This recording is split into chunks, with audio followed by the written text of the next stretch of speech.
Magandang hapon mga ka-OFW.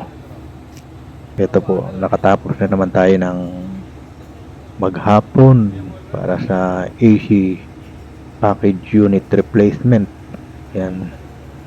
Bali, nakatatlo po tayo ngayong package unit. Ibinababa na po yung mga luma.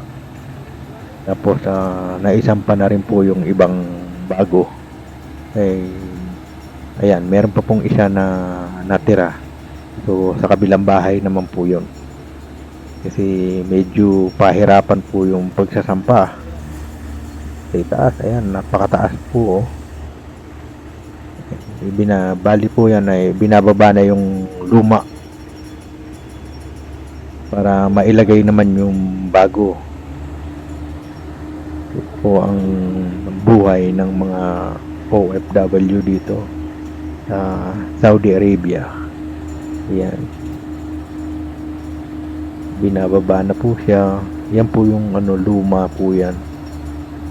So marami na siyang diferensya, saka hindi siya modern, kaya papalitan natin siya ng medyo high tech ngayon. Yung mga luma na yan inaalis na, ang ipapalit na talagang modern na siya, modelo. Made in USA po yan, yung mga package unit na yan na ipinapalit.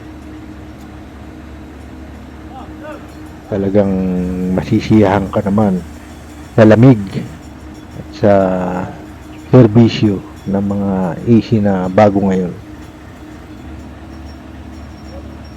So, ayan, pinaalalayan po nung aking isang kasama para maibaba na ang maayos at isasampa itong bago. Yun lamang po mga ka-OFW. Thank you for watching. Bye bye.